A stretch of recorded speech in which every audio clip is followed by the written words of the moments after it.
ఇక డీటెయిల్స్ చూస్తే అధికారంలోకి వచ్చిన ఏడాదిలోనే 55,000 ఉద్యోగాలు ఇచ్చిన ఘనత ఏ ఒక్క రాష్ట్రానికైనా ఉందా అంటూ ప్రశ్నాస్త్రాలు సంధించారు సీఎం రేవంత్ రెడ్డి. స్వరాష్ట్ర సాధనలో విద్యార్థులు ఏ లక్ష్యం కోసమైతే ప్రాణత్యాగం చేశారో ఆ లక్ష్య సాధనలో భాగంగా తొలి ఏడాదిలోనే 55,000 ఉద్యోగ నియామకాలు చేపట్టామని తెలిపారు. ఇందులో ఒక్క తల తగ్గినా తాను క్షమాపణ చెప్పడానికి సిద్ధంగా ఉన్నట్లు సంచలన వ్యాఖ్యలు చేశారు సీఎం రేవంత్ రెడ్డి. గురువారం ప్రజాపాలన విజయోత్సవాల్లో భాగంగా రవాణా శాఖ ఆధ్వర్యంలో ఏర్పాటు చేసిన సభలో పాల్గొని ప్రసంగించారు సీఎం.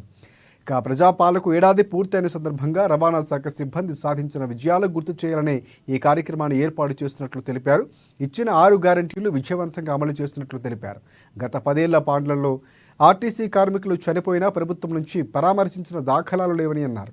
ఉచిత బస్సు ప్రయాణ సౌకర్యంతో ప్రతి ఆడబిడ్డ ప్రతి నెల 5 నుంచి 7,000 రూపాయల దాకా ఆదా చేసుకోగలుగుతున్నారని అన్నారు. ఉద్యోగ నోటిఫికేషన్లు ఇచ్చిన వాళ్ళు పారిపోతే కోర్టులో కేసులు పరిష్కరించి మొదటి ఏడాదిలోనే 55,143 ఉద్యోగ నియామకాలు చేపట్టినట్లు తెలిపారు సీఎం. ఇక హైదరాబాద్ నగరాన్ని విశ్వనగరంగా నిలబెట్టేందుకు కృషి చేస్తున్నామని అన్నారు. ఆనరబుల్ రేవంత్ రెడ్డి గారు మొదటి ప్రాధాన్యత నిరుద్యోగ సమస్య అనుకున్నాం.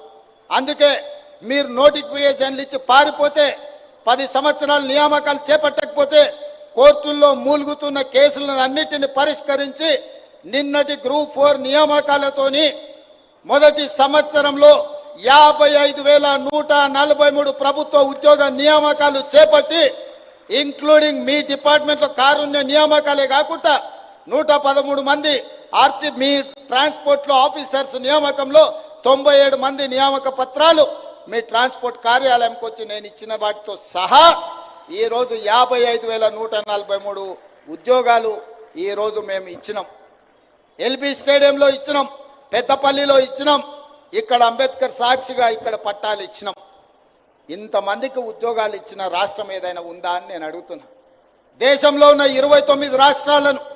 29 రాష్ట్రాలలో అధికారంలో ఉన్న గొప్ప గొప్ప నాయకులుగా చెప్పుకునే వాళ్ళను ప్రధానమంత్రితో సహా దిగిపోయిన ముఖ్యమంత్రి కూడా నేను సవాలు విసురుతున్నా. స్వతంత్రం వచ్చిన